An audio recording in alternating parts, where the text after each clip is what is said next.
بسم الله الرحمن الرحيم.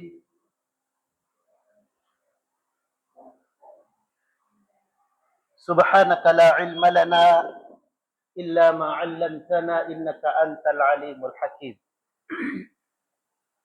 رب اشرح صدورنا ويسر أمورنا واحلل عقدة من ألسنتنا يفقه أقوالنا. اللهم إنا نسألك علما نافعا ورزقا طيبا وعملا متقبلا. وصلى الله على نبينا محمد وعلى آله وصحبه وسلم. وبعد السلام عليكم ورحمة الله وبركاته. Doa Allah Ta'ala adi-adi bu masampaitan o salam yanin makna na naso kalilintad sa jahatera at tiga basa na malayo ndusulimon Allah Ta'ala na mapa nangatsal kita no insyaallah ta'ala makataman sa kanulangon no mga viewers tano sa live so pagkailay siya sa live na ipagamong tano silang sa dua sa Allah Ta'ala adi-adi bu balihalang tanutanan Allah Subhanahu wa Ta'ala dan tanunin sa ilmu makambalaguna siya sa kanuyag-uyag tano sa dunya sampai sa akhirat. Ilmu akatuntayan tano suukit akasimbasal kanina Allah do masampay tano sulilini indulimo no Allah Subhanahu wa Ta'ala salkitano. Alhamdulillah sa gunanan na ikapataran sa Jamadil Awwal tamundo ga Jamadil Akhir kung kasaban Ramadan. Di kenar mo gat manam na Ramadan da manam. Why? Kamay tubon di kenar mo gat manam na amin tutor manam. Gumarado ito manam. Alhamdulillah. Kapanuntutan na sa ilmo na nakapadi niya sa kanugal bakanadaran tamani. Itialan Rasulullah, utlubul ilma minal mahdi ilal lahad. Tuntutan sa ilmo, kumanat sa puyutan, taman sa lingkab at kuburan. May pagtagalogan ba ako? Si Sis Marisol. Tama. Anong balik Islam or balik Islam? Tapos si Ustad sa Tausog. Pero marunong na rin Tausog. Alhamdulillah, tayo'y patuloy sa ating pananaliksik sa kaalaman ng Islam. Ilang taon na po tayo nag-aaral. Nawa po ay makamit natin ang pagpapala ng Allah Subhanahu wa Ta'ala sa kabila ng ating sakripisyo. Ilang taon tayo nagsumikap.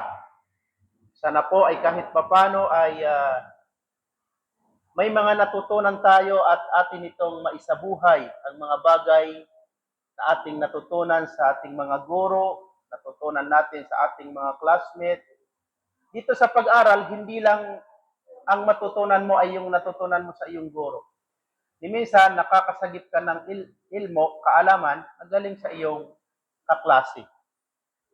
So, nawa po lahat ng yaon, ang bawat sacrifice natin, oras natin, pagod natin, pawis natin, gasto natin, paglaan natin ng oras, minsan hindi may iwasan ganito tag-ulan, minsan naman hindi may iwasan napaka-tirik ang init ng araw, subalit nandyan pa rin kayo patuloy magsumikap sa pananaliksik sa kaalaman ng Islam. Nawa po ay lahat ng yaon ay tanggapin ng Allah Subhanahu wa Ta'ala at kanyang idagdag sa timbangan ng mabuting gawain natin sa kabilang buhay. Sa ngayong ay October 26, ang ating maging talakayin sa panghapunang klase natin, afternoon na season natin o lesson ay alamat as-sa'a as-sughra. Alamat as-sa'a as-sughra. ang mga minor sign na malapit na gunawin ang mundo. Ano ang mga minor sign na malapit na gunawin ang mundo? Ang mga sign na o palatandaan na malapit na gunawin ang mundo ay dalawang klase. Mayroong malaki at mayroong maliit. Sa lesson natin na ito ay ang ating talakayin yung mga minor sign, yung mga maliliit. Kapagkat yung mga malaki ay actually ay hindi pa naman nangyari. Hindi pa naman nangyari yung mga malaking sign na malapit na talaga. Kapag lumabas yon ay sunod-sunod na at saka malapit na gunawin ang mundo. Ano bang mga alam niyo na palatandaan na malapit na gunawin ang mundo sa malaking sign, major sign? Kabilang na doon yung paglabas ni Masih ad-Dajjal. Kapag lumabas yon ay palatandaan na kumbaga bilang na ang araw o panahon na gugunawin ng Allah ang mundo. Khuruj Masih ad-Dajjal. No? So kabilang na yon. Kabilang na yung nuzulu Isa alayhi salam. Ang pagbaba ni Prophet Jesus o Prophet Isa dito sa mundo sapagkat siya ay nanatiling buhay at siya ay nasa langit. Bago ito gunawin ng mundo ay bababa siya dito muli na ang kanyang mission ay upang sugpuin o patayin o labanan ang kasamaan ni Masih ad-Dajjal. Sa madaling salita, siya ang makakapatay sa kay Masih ad-Dajjal, si Isa ibnu Maryam. Kapag nangyari yon ay malaking sign, kabilang yun sa malaking palatandaan na malapit na gunawin ng Allah ang mundo na ito. So marami pa, mayroon yung Khuruj Ya'juj wa Ma'juj, yung tinatawag ng mga ating mga kaninunuan na kabliw ng mga kalangki. Yung mga maliliit na tao, no? Ito'y kapanahunan pa ni Adan, mayroon na yon. Kaso nang lumabas si Dzulqarnain ay kanya itong binara. Ano ba yon? Tinakpan niya yung kuweba na pinanggalingan ni Ya'juj at saka si Ma'juj. Tinakpan niya ng tingga. Makapal na itinakip niya sa panggalingan ng mga Ya'juj at saka Ma'juj na tingga. So mula noon hanggang ngayon ay patuloy silang nilulungkat nila, tinatanggal nila yung tingga na yon, yung takip na yon. At kung malapit na gunawin ang mundo, ay mabubutas nila yon. Kaya mula noon hanggang ngayon ay patuloy silang tinatanggal yung tingga na nilagay ni Dzulqarnain. At kung gunawin na ang mundo, malapit na gunawin ang mundo, ay mabubutas nila yon, tapos lalabas sila, napakaraming nilalang. At pagdating dito sa kalupaan, walang sinasanto. Lahat ng madadat na nila ay kanila itong kinakain. Makatao man, hayop man, o pananim, lahat. Datnan nila yung tubig, iinumin nila. Iinumin nila yung tubig na yan. Kulang pa yan sa uhaw nila. Ganon sila karami. Dahil sa dami nila, kung ano man ang madatnan nila dito sa mundo ay kinakain nila dito sa lupa, pagdating nila sa, halimbawa, sample lang, dumating sila dito sa Basiko, napakarami nila, mga maliliit yun na tao. At kaya sa gutong tigo mga tuwa, ugadwa puro katoy pagkapamusog samba. Tapos sa kanganautin, mga nota na lang mga tao. Kung darating sila sa isang island at tatawid sila sa isang island, ay hindi nila kailangan ang tulay. Halimbawa, dumating dito sa Basiko, gusto nila pumunta ng Bataan. Nandiyan, may pagitan natin, dagat. Hindi nila kailangan ng tulay para makapunta sa Bataan. Ano ang gagawin nila? Sino ang mauna? Tatalon. Tatalon at hanggat maging tulay ang bangkay ng kapwa nila at ang makakatawid ay yung nasa bandang huli para makaabot doon sa isang island. Ganon sila karami. May tuwi kadaklilan na yan nilang kumbaluin at hitayan na subangkay ng kapadilan. Ito ba yung batuan ay Ya'juj at Ma'juj. Yani manatanda sa digkay pwede kadaklit. Madakalabanal, orang pupuangan nila na yan, nila nagkumbali na titayan, na nasubang tayo kapadilamon. Mali makumasalaga, tatamipo. Hindi pa ginugunan ni umulin. Tumipo, taman sa maging panambak, na makalipag naman to sa kapad sa kanila. Tubay kadakli lang. Tuba so Ya'juj, so Ma'juj, atim punudul karnain, na tinabagan niyo sa tumbaga, takob kasungwan nunto ba pinamalo ng Allah Ta'ala, kada ng Allah Ta'ala. Na yun ay mga sign na malapit na talaga gunawin ng mundo. Kabilang doon ay yung araw na dito nang gagaling sa silangan, lulubog sa kanluran, ay mababaliktad. Dito manggagaling sa kanluran at lulubog sa silangan. At kapag dumating yon ay hindi na tanggapin ang taubat ng tao.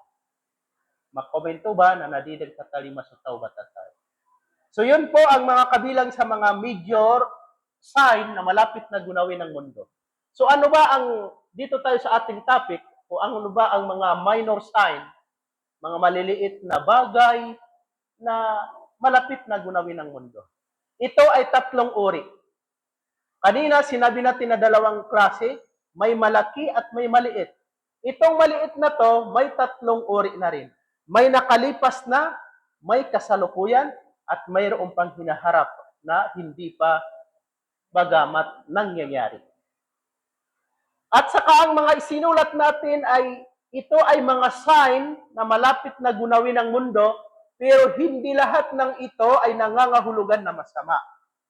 Baka ang tumatak sa isipan natin na ang mga sign na ito ay puro masama. Hindi po. Subalit, ito ay mga sign lamang, mga palatandaan lamang na minor na palatandaan na malapit na gunawin ng mundo. Ang una na isulat natin ay bi'athatur Rasul sallallahu alaihi wasallam. Nang lumabas na ang propeta. Nang lumabas na ang propeta dito sa mundo ay yan ang ika-isang palatandaan na malapit na gunawin ang mundo. Nang lumabas ang Prophet Muhammad sallallahu alaihi wasallam dito sa mundo, ay ika-isa na yan na palatandaan na malapit na gunawin ang mundo na ito. Sinabi ng mahal na Propeta Muhammad sallallahu alaihi wasallam, ana was-sa'ati kahatain. Nagganito yung Rasul. Pagsabi niya sa hadis na yon, ana was-sa'ati kahataini. Ako, sabi niya, at ang yung paggunaw ng mundo, pagbangkit, tawag natin sa pagbangkit, ay kasintulad nito. Ano ang ibig sabihin? Ito kasi wala ng pagitan, di ba? Magkaiba sa ganito. Ito, may pagitan pa. Kapag ganito, ay wala ng pagitan. So, ibig sabihin, nang lumabas ang Prophet Muhammad sallallahu alaihi wasallam, ay wala ng pagitan sa paggunaw ng mundo. Sa madaling salita, ay wala ng sisipot pa na o lumalabas pa na propeta. Siya na po ang kahuli-huling propeta. Sa madaling salita, ang unang palatandaan na malapit na gunawin ang mundo ay nang lumabas ang Prophet Muhammad sallallahu alaihi wasallam, ay isang palatandaan na yon na malapit na gunawin ang mundo. So noong kapanahunan niya, nag-declare na siya ng malapit na gunawin ang mundo. Ay mula noon hanggang ngayon, ilan na ang nabawas? 1,447. 1,447. So ibig sabihin, kung malapit na noon, sinabi na niya na malapit na noong kapanahunan niya, ay mas lalo ngayon. Amakin mo, nabawasan ng 1,447. So talagang malapit na ngayon. No? So ito na po ang sinasabi na akhiruz zaman. Tinatawag ng mga ating mga ninuno na akhiruz zaman. Kung baga na panghuling yugto ng buhay ng mundo na ito, yung napapanahon natin ngayon. Bago natin banggitin ng mga iba, ano bang mga alam niyo na palatandaan? Ngini mga katao, anong mga palatandaan na alam niyo na malapit na gunawin ang mundo? Magdaming balik Islam? Oh. Kabilang niyo. Lagi naglilindol. Ayun. Hmm. Mas maraming babae kaysa lalaki. Kaya magduduwayan na kayo. Ah. Ay, kawawa naman yung iba. Kunti lang kami. Hindi sa ngayon si Stadyo.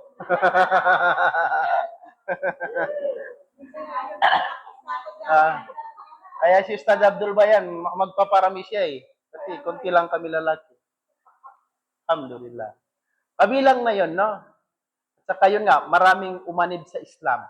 Kasi alam niyo ba, bago ito gunawin ng mundo, mangyari pa na lahat ng tao ay Muslim lahat. So medyo matagal-tagal pang bangkit, no?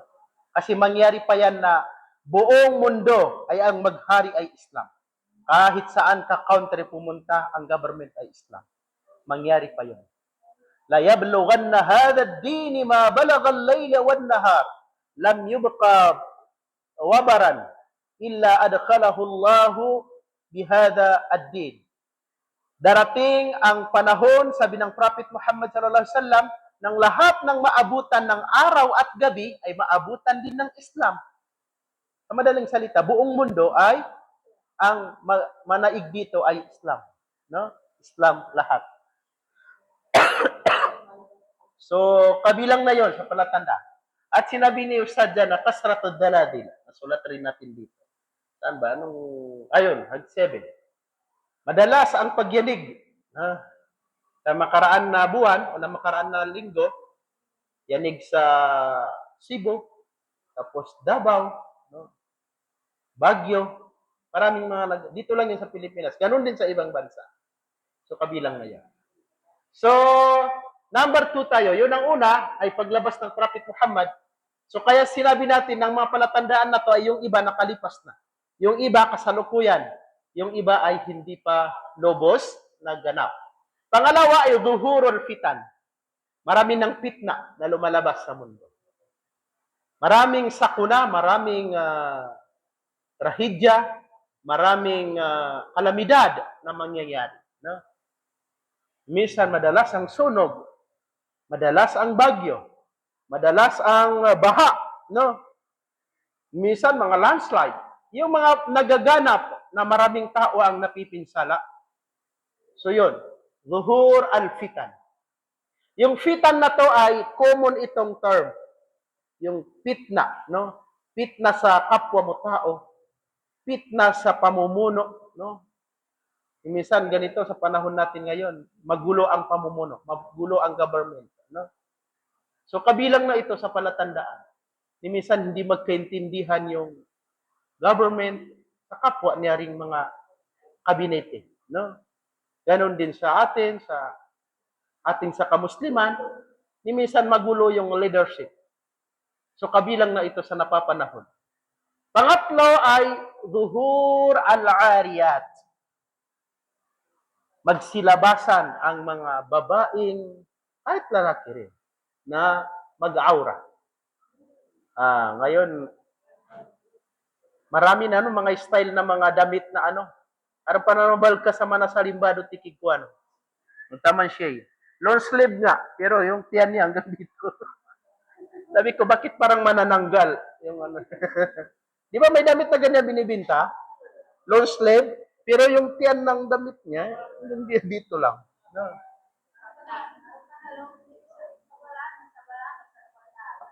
Oh? Long sleeve sa bala, tapos sapak sa bala. Oh. Benar mamadako sa agad tikwan. So, ngayon, napakaraming mga style, mga estilo, na puro mga panglantad sa mga masisilang party. Ano pa mga balkas mayay, na pagkamatapos, mamusay ka darupan pasunin loy. Adapto sa agad mga kuwanan. Mga style eh. Na kapad na nila ba mga kaingatan o sakitan. Naisita na ilay ng kasubalkas ng kaingintong kaayo na Islam.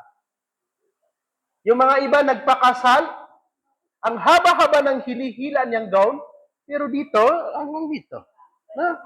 Ang haba-haba tapos short dito sa taas. Eh sana, pinutol na lang yung hinihila doon at dito na lang itinakip. Na, matagal pungguyo din tila kami taruan di kalandunin. Na ilay ka kataman siya, dasabot. Why? Why?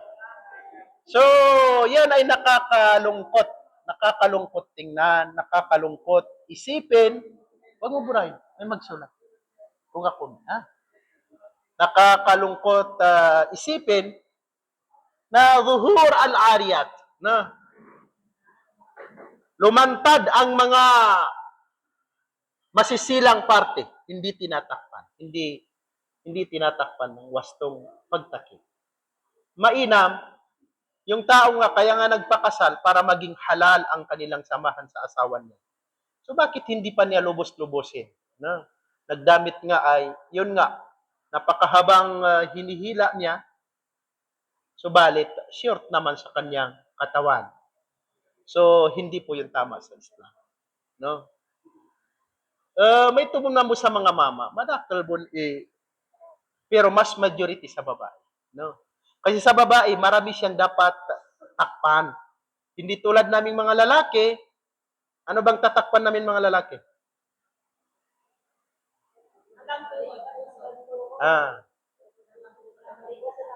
Mula balikat, mula hanggang tuhod. Yon. Yon ang aurat ng lalaki. Gumanat sa pusad, taman sa alam. Kasapangan ni namba, nagkapakirnad siyang bayang. Ugaid na, makro, ikasawan, kuwana. Ang lalaki magsambayang na nakasando, pwede naman, kaso makro. Pero pwede. Kasi natakpan na yung kanyang aura. Ang aura niya hanggang dito sa tuhod. Ay ang babae, lahat aura, maliban sa mukha at ang kamay. No? Kabilang na yung paa. So yun. Pangatlo na palatandaan na malapit na gunawin ng mundo ay magsilabasan ang mga babaeng mga burles, mga lantaran ang katawan. No? Uy, aram pa bantuan na may Coca-Cola body. Kalipo mo ti royal body mo. Kadar mo. Kasama ron. Oy. Magidsa mo guna halawa si Coca-Cola body do royal body yan. Dar mo patawag lon sa royal. Oy. To ba? Naisita na nakapadin to kaingatan o tao. Ya ikapat, palatandaan na malapit na gunawin ang mundo. Sa palagay niyo, napapanahon na to, no? Ito, kabilang na napapanahon. Number 1, nakalipas na. Namatay na eh. Prophet Muhammad sallallahu alaihi wasallam. Pang-apat, karamihan dito napapanahon na. Ibig sabihin, pwede na tayo mag-ingat-ingat. Pang-apat ay qat'ul arham. Napapanahon na talaga. Qat'ul arham ay maputol ang koneksyon ng pagkakamag-anak. Ayun, sa probinsya, tingnan mo, mga first cousin, magkakarido, magkakalaban. No? Minsan dahil sa politiko, minsan dahil sa lupa, mga first cousin, magpatayan. No? Minsan pa nga, magkapatid, magkalaban. No? Tapos magpatayan ng kanilang tauhan. Minsan mag-ama. So, qat'ul arham, maputol ang relasyon ng relatives. No? Kabilang sa maana ng qat'ul arham ay mawaso kakalimwa. Sa panahon ngayon, hindi tulad dati. Dati maalala ko pa, kung may pupuntahan kang malayo sa mga bahay, makakadaan kayo ng mga binangga. Hindi ano sa Tagalog binangga. Parang kubong. Ay, ano ba yan? Kubong. Hindi ko Tagalog yung binangga. Ano ba sa Tagalog yung binangga? Sana mga balik Islam natin. Mayroon yan sa mga ninuno ng pinaka-waterjug nila. Abanga. No? Ganyan. Lagyan ng tubig na inumin, yan ay gawa sa lupa. Parang waterjug yan. Yan ang mga waterjug ng mga ninuno. na hindi na kailangan ng yelo, na malamig na, matanggaw igin. Yung tawag sa Tagalog? Banga. Banga. Binangga. Binangga. Sa Tagalog, ang binangga, yung narinumpak. Bakit mo ako binangga? So, paganay na kangaukitan kay ng basalawan, aron panipamagsadang may mga binibitay na mga saging. No? Why? Katawag ako sa Kaplakad paganay. Sa lugar niya, Ustad, ganon din? May mga ugali rin? Kasi sa amin, ganon nga. Pero sa ngayon, nawala na yon na tradisyon. Kasi una, marami ng mga loko-loko. Kahit mayroon, siguro, wala nang iinom. Sabi na, baka nilagyan to ng lason. No? So, marami na kasing loko-loko. At saka yun nga, nawala yung pagbibigayan. So, mga lukas tanong na adang tigilan na pagpiyaw. Di ba? Kalugo doon. So, aming pagkatuwaran sa palay, napatawag sa mga pagari ka, may pagagani ko siya. Pagpiyaw. Napako, mamambo sa mga watamagali ni, mga apo magali na punsa, mawatan, na napagpiyaw sila. Pagagani sa paido. Di ka naman na, tamot na talo ng saguna, kagi naman na kalibuaya. Pagpiyaw na kayo sa kumpainin. Idpanin. Kagi na mga buhayar ni, timpo saguna. Saguna, tama sa Malacan yung ibuhaya niya. So, kabilang na, napapanahon na ngayon na nawawala na yung pagbibigayan at pagkapatiran, pagka-mag-anak, so katabad, so kagkakalimwa, ando so kadsusulad. So kagkakalimuan, ando so kadsusulad. Kung ito'y naputol, ay kabilang na sa palatandaan na malapit na gunawin ang mundo. Panglima, su'ul jiwari. Maging masama na ang pagitan ng magkakapitbahay. Pag kakalimuagi, di pa gugubay. Kaguna na dada. Sumasakit ang ulo ng barangay ngayon. Kapitbahay mo, binabarangay mo. Tapos minsan, binabarangay ka niya. Paano naman, walang disiplina. Minsan, basura mo, doon mo pinunta. No? Yung kanal mo, doon mo pinabuhos. No? So, tapos yun nga, mapuputol. Dahil sa hindi maayos na ugnayan, ay wala nang bigayan na nangyayari. No? Maalala natin noon, kung Ramadan, ano po ba tuwan tawa kunot, umalis sa binubog. May ganang kapan sa pagubay nga, ika-15 ng Ramadan, na pamaganggaya sa sindol, magbibigayan ng lugaw, dahil yun ay simbolo ng pagbibigayan. Ay sa ngayon, walang pakialaman. Hayaan mo na pumalis ang ulam mo, kisa mibigay mo sa kapitbahay. No? So, kabilang na ito, su'ul jiwar. Magkaroon na ng masamang relasyon ng kapitbahay. Arnanto na namamagubay sa wala, di bibitire. Di itisabong. Hindi bati. Yun ay napapanahon na. Ngayon. Pang-anim, kastratul qatl. Dumalas ang hindi katlakaluli. Yamaan na nakatal na patayan. Di ka na niya sa katlakaluli. Kastratul qatli ay dumalas ang patayan. Patayan dito, patayan doon. Binaril dito, sinaksak doon. Sinuldap dito, nanlaban, napatay. Nirip dito, pinatay. Palagay niyo, napapanahon na ngayon? Napapanahon na. Manood ka ng social media. Kung nakikita mo puro upload, may pinatay dito. May binaril dito. Sinong nakakakilala, pakikuha ang bangkay dito. Yan ang mga nakikita natin caption. No? Parang manok lang ang buhay ng tao.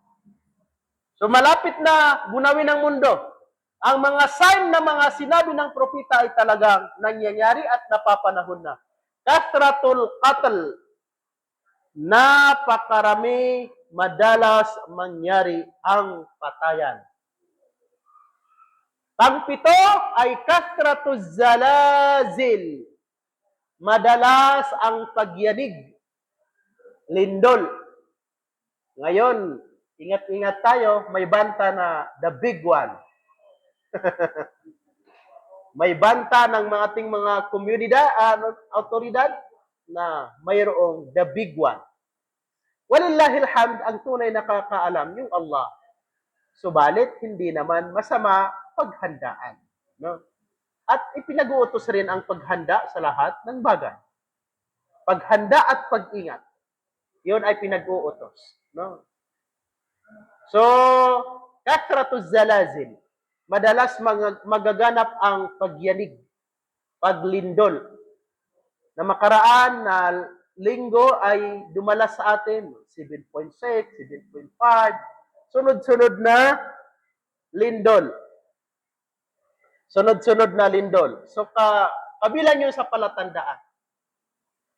Sa atin sa Mindanao, 1976, ang paglindol na napakalakas. Ano ba katano dun sa Alcano? Katano dan ka sadya? Manot ka pang giningunan. Ganon din yung tatay ko, matanda niya daw. Malaki-laki na siya. 1976. Yung dyan sa Linak, walang taga-Linak sa inyo? Maraming namatay sa Linak. Sobra 3,000. May lawin, armak, ano ba yan, jeep? May jeep na nakaparking, naligo ang taon niya. Doon sa baba, ay dumating yung lindol na yon, umano kasi yung tsunami, yung dagat, ay umakyat yung jeep doon sa taas ng bundok. At mayroon pang isa, diyan sa Linak, nang dumating yung tsunami, yung lindol na, ay yung alon na malaki, nadala siya ng alon sa taas, masyado. Hanggat nakahawak siya sa dahon ng niyog. Lumadatang gito bagal sa pulo na niyog. Kiba patuluwa bukan do di maka matangay. Ya problema nang umatras yung bagal na nadikinabas ang kalayusan na yung gamarambag madali nakapatani na niya. Naminatay tinasawan, tadi mataw mamusog. Nanatugla di kinambabanin. Alhamdulillah damo na mumatay. Ya bunanudtol sa ginawa nila. May pawon to kada kamatay datingin ar nakapatang ko na niyog budatigin papulo suig ar nakapatang ko tigin nalaw na niyog gatigin ya problema guna pagatras so bagal na di kana kamalam baga banal besan niyugan niya nakapatang ko nan yun yung Quirino Bridge na yan naputol daw no sa narinig kong history ay naputol daw noong 1976 na paglindol diyan sa Mindanao. Quirino Bridge ay putol. Tapos diyan sa Linak nga ay maraming namatay. Almost 3,000 ang namatay na tao diyan. So, yun, kabilang yun sa mga palatandaan na malapit gunawin ang mundo ay madalas yung pagyanig. So, yun nga, dito sa atin, dito sa Metro Manila, Metro Manila ang puntilya ng the big one, tinatawag nilang the big one. Napakalakas daw yun. Yun ay ayon sa pag-aaral ng ating mga kinaukulan. No? Hindi naman masama tayo maghanda, pinag-utos. Pero una, hindi naman sa 100% ay paniwalaan natin na mangyayari yun. So magdua na lang tayo, inshallah, sana ay hindi ilayo sa atin. Sana hindi mangyari. Kasi kung mangyari yun, kaya nga tinatawag na the big one, sapagkat napakalaking pinsala sa atin. Una, dito sa Metro Manila, ito ang kapital ng Pilipinas. So nandito ang mga gusali. Ilang palapag ang mga building dito. Wala yan, madrop yan. Ay ngayon, basiko tayo. Yung basiko na to, hindi compact yung lupa. Alam natin na tinambak lang to dito. Pangalawa, malapit tayo sa dagat. So kung may mangyaring tsunami, iwan ko na lang kung ano bang mangyari sa atin. Pero sana ay ilayo sa atin ng Allah subhanahu wa ta'ala. Walang bundok dito sa atin sa basiko. Yung bundok na yan nakakatibay sa lupa, no? Wal jibala autada. Nilikha namin yung bundok na para bagang yan ang pako ng lupa. So dito sa atin, walang pako, kung gano'n. Dagat, no? So, kung hindi tayo kawaan ng Allah, ay talagang malaking pinsala sa atin. No? So, yun, mahirap kung mangyari. Pero lahat ng yun ay ang Allah ang nakakaalam at siya ang bahala sa lahat. Siya ang may kakayanan sa lahat. Kung mangyari yun ay nasa kay Allah. Kung hindi mangyari ay nasa kanya rin. No? So, alhamdulillah. Sana ay hingin natin na sana ay ilayo tayo ng Allah subhanahu wa ta'ala sa mga ganun na pangyayari. Pangwalo, na malapit ng sign na malapit na gunawin ng mundo ay tadi'ul amana. Mawawala ng tiwala. Adamboy kasaligan. Mawala ang tiwala. Pagkawala ng tiwala. Maawadan susalig. Timpo sa guna na adamboy kasaligan na tao. Dagi na pagkilalan sa salig. Adamboy kasaligan na tao. Arnanto, ya kasaligan so hindi ka so katakalain na kasaligan. Arnanto, so palagay mo na yun ay mapagkatiwalaan, ay siya pala ay malaking manloloko, buhaya. No? So, yun. Ito ay napapanahon na natin. Napapanahon na natin yung tadi'ul amana. Mawawala ng pagkawala ng tiwala. Minsan yung akala mong tao na mapagkatiwalaan, ayun pala ay hindi pala siya mapagkatiwalaan. Sinabi ng mahal na propeta Muhammad sallallahu alaihi wasallam, sabi na, sayati 'alan nasi sanawatun khudda'at. Darating sa mga tao ang kapanahunan ng kalukuhan. Yusaddaqu fiha al-kha'in. Pagkatiwalaan yung manloloko, wa yusaddaqu fiha al-kha'in wa yukhawwinu fiha as-sadiq. At maging masama yung taong mga mapagkatiwalaan. Tingnan niyo sa panahon natin ngayon. Arman to sa mga kaunutan tanon na labi sa paganay. Arman to sa kaunutan sa mga amirul mujahidin na sila ni mga wanted. Na, so mga religious sa sila ni mga terrorist. Baliktad. Samantala yung mga buhaya na silang mag-opisina. Di ba? Baliktad. So pagadapan gobyerno tano, so mga commander tano na mga wanted sila, ito kaya ka-wanted sa mga mafia mga tao. So mga ulama tano, narin to sila ni mga wanted. So mga kaunutan tano, sila ni mga wanted. Pinunta na sa mga buhaya na napandayaday sa kapambuhaya. Di rabong kabilanggo, di rabong kasigkam. Na yun. Kabilang sa sinabi ng Prophet Muhammad sallallahu alaihi wasallam ay mawala na yung tiwala sa tao. Pang-siyam, tatawulun nas fil bunyan. Magpaligsahan at magsasapawan ang mga tao sa pamamahay. Pero hindi yan nangahulugan ng masama. Hindi tulad ng sinabi ko kanina, hindi lahat na ito ay puro masama. Hindi naman masama na magpataas ka ng bahay. No? Pero kabilang haside, dito bisan makita mo kapitbahay mo, 3 palapag, sabi mo, sige, kapag may budget ako, patayo ko ng 5 palapag, no? So, okay lang kung kaya mo. At saka hindi lang sa individual. Ngayon, sa bawat country, magsasapawan. Unang pinatayo noon na makaraan na taon ay World Tower sa Amerika. World Tower, yung sumabog, yun ang pinakamataas noon. Ay narinig ng Malaysia, nagpatayo ng Twin Tower, yung 2 twin, ambal. Ayun, hinigitan niya yung World Tower. Ay narinig naman ng Dubai, Burj Khalifa, ay hinigitan niya yung Twin Tower, mas mataas. Ay narinig naman ng Saudi, ngayon, under construction, na nasa plano, mas mataas sa Burj Tower sa Dubai. So, ganyan ang mangyari. Magsasapawan. Sino mataas. No? Sa atin, dyan sa Makati, ang pinakamataas. Umabot 86. Yung pinakamataas dito sa Pilipinas. So, kabilang na sa palatandaan ang magsasapawan ang mga tao sa taas ng pamamahay. Yan ay nasa hadis ng Prophet Muhammad sallallahu alaihi wasallam. Yung isang araw na lumabas si Jibril habang nakaupo ang mga sahaba sa harap ng Prophet Muhammad sallallahu alaihi wasallam, ay dumating si Jibril at lumapit sa kay Prophet Muhammad sallallahu alaihi wasallam. Itong hadis na ito ay mahaba. Sinabi niya, ikwento mo sa akin, paliwanag mo anong Islam. Pinaliwanag ng Rasulullah. Sabi niya, tama ka. Ipaliwanag mo sa akin ano ang iman. Pinaliwanag ng Rasulullah. Sabi niya, tama ka. Ipaliwanag mo sa akin ano ang ihsan. Ipinaliwanag ng Rasulullah. Sabi niya, tama ka. Sabi niya, ipaliwanag mo sa akin kung kailan gunawin ang mundo. Doon hindi nakasagot ang Prophet Muhammad sallallahu alaihi wasallam.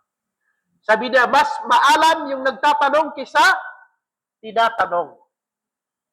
Kasi alam nila si Jibril yun. Pero hindi alam ng mga tao na nakapalibot sa kanila. Sa madaling salita, yung mga tao na nakapalibot sa kanila, nakita nila si Jibril. Pero hindi yun ang tunay na pagmumukha ni Jibril. Siya po ay nagpakaitsurang tao lang sa oras na yun at nagpakita sa mga sahaba. Sabi niya, ikwento mo sa akin kung kailan gunawin ang mundo. Sabi niya, mas nakakaalam yung nagtanong kaysa tinatanong. Sabi niya, kahit yung palatandaan lang. Ano ang sinabi ng Rasul? Sabi niya, antalidal amata rabbataha wa antara al-khufata al-urata al-ri'a asya yatatawaluna fil bunyan. Makita mo yung alipin o yung katulong ay magkaanak sila sa kanyang amo. So marami na yun, di ba? Noon pa. Madakli. So mga dato paganay, naroon na to. So uli pa din, nakbata sila. Naroon na to, so staki din, nakbata sila. Naroon to, so katulong sa guna, na naroon to, na so katulong sa abroad, na naroon to, bata silang amon. Okay, mo nabing kaka, kawingan sila. Ikaw mo malat, uming kakakawingan sila. So sign na yun na malapit na gunawin ang mundo. Pang-sampo, kasratun nisa wa qillatur rijal. Yan ang sinabi ni Ustad.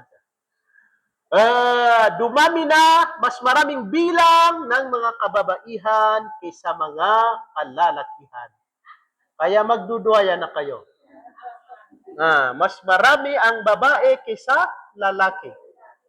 Year 2012, na kinuwenta ng world, kung gaano karami sa buong mundo, kahit mag-asawa daw yung lalaki ng 12, ay hindi pa rin maubos ang babae. Ay sa Islam, hanggang 4 lang. No? So, bawal lang siyempre ang dami. No? Hanggang 4 lang. So 12 na, short pa. So, kahit sa Islam, 4 lang ang pinakamarami. So, mas lalo short.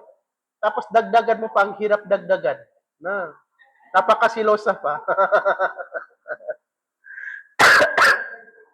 So, ito ay panahon. So, ito ay kabilang po sa hindi masama na sign. Siyempre, hindi naman tayo ang may kagustuhan. No? So, dumami ang bilang ng mga babae kaysa mga lalaki. So, sign lang ito, hindi nangangahulugan na masama. No? Hindi nangangahulugan ng masama. Tulad nito, pagsitaasan ng mga hindi naman, wala naman kasalanan doon. Tulad nito, wala naman kasalanan dito. Dumami ang bilang ng mga babae kaysa lalaki. Kasi una, sa mga gira, madalas mamatay lalaki. Siyempre, silang makikipagdigmaan. No? At saka ito, madalas na patayan. Karamihan din pinapatay ay lalaki rin. No? So, kaya ang mangyari, mas marami ang bilang ng kababaihan kaysa mga kalalakihan. Panghuli, pang-11, taqarubuz zaman. Taqarubuz zaman. Magkakalapit na ang panahon. Tingnan nyo, bago ito pa. Kaso bago po ito pa nanguka, bago pa yung opening natin. Ngayon, closing ng pag-uusapan. Parang bago lang yung Ramadan. Ngayon, magra-Ramadan na naman. Parang bago lang yung December. Ngayon, magdi-December ka. Yun, takarubuz zaman. Parang lumapit yung ano. Parang lumapit yung ano. Actually, hindi naman lumapit, pero nawawalan ng baraka. Yun ang sabi ng mga ulama. Siyempre, yung 1 month noon, yan din ang 1 month ngayon. So, hindi naman lumapit. No, hindi naman na-adjust. Bilis ng oras. Noon yung sinabi ng Rasul sallallahu alaihi wasallam, darating ang panahon na yung 1 taon, para bagang 1 buwan sa pakiramdam mo. Yung 1 buwan, para bagang 1 linggo sa pakiramdam mo. Yung 1 linggo, para bagang 1 araw. Yung 1 araw, para bagang 1 oras. 1 oras, para bagang 1 minuto. So ngayon, na di ka pa kagkulang, na may, malula mo naman, no? So, mamba, may, bago pa na niya, giyamat na naman, nakapadinan ba? May, klase na naman natin. Di ba? Parang kahapon lang, yung klase tayo. So, yun. Ganon din ang lugar. Lugar na paganay, alusadal pa na miya, plalag na yung gapila ka oras paganay. E sa guna na maso pagbunggi na plalagan. Mamba, so mga mawatan, nagkagadaman kay, arno to, kaysa dahil sa technology. Maalala natin sa mga ninuno natin kung mag-hajj, 1 taon. Di ba? Sakay ng barko, kung maluto sa mga bagas, mga palay, sa pamagkagi paganay. Yung iba, mag-farm pa daw sa daan. Pabula pa sa palay sa lalan. Na nakambaling nga nagkasabatin. Basta yung mag-hajj, yung mga sinauna noon, ay abot 1 taon. Sa daan lang, aabot. Halimbawa, alis ka, sa sunod ka pag-hajj, makakapag-hajj. So ngayon, mayroon na yung mga cycle hajj, mayroon na kaya niya na 2 weeks. Alis ka dito, 2 weeks, nandito ka na, tapos nang pag-hajj mo doon. Yung mga last flight, pumunta doon. Siyempre, pagkatapos ng Wukuf Arafah, Hajjatul Wida, ay maaari na sila umuwi. So, mayroon nakakaya na 15 days ay kompleto na, makakauwi na dito. Eh, noon, 1 taon mag-hajj. No? Napakatagal. So, ito na ang kabilang ito sa napapanahon na para bagang malapit ang malayo at lumapit yung mga panahon. Di ta pakagkalam, di ta pakagtanod, na may giyamata naman, na klase ito naman. May December na naman, parang bago lang. So, kabilang na ito sa palatandaan. So, ano ang mga napulot natin na aral dito? Una, ay tanggapin natin na tayo ay nasa huling yugto na ng panahon na malapit na gunawin ang mundo. Malapit na malapit. Subalit, hindi na nga hulugan na malapit na maabutan pa. Pila ka century pa man. No. Subalit, malayo man sa'yo ang bangkit ng mundo, pero ang pinakamalapit sa'yo ay ang sarili mong bangkit. Anong bangkit na sarili mo? Kamatayan. So, di tayo mapadulat, inshallah, mamlimod tayo sa simba sa Allah Ta'ala, maglikom tayo ng ibada, malayo pa man mangyari ang bangkit. Hindi natin yan maabutan. Siguradong hindi natin yan maabutan. Mamatay pa tayo. Pero ang pinakamalapit na bangkit natin ay ang ating kamatayan. Kaya yon ang dapat natin paghandaan. Inshallah ta'ala lahat ng ating pagsumikap ay mapabilang nawa sa mga mabubuting gawain natin upang ating makamit sa kabilang buhay. Inshallah subhanahu wa ta'ala. Hada wa sallallahu ala nabina Muhammad wa ala alihi wa sahbihi wa sallam. Wassalamu alaikum wa rahmatullahi wa barakatuh.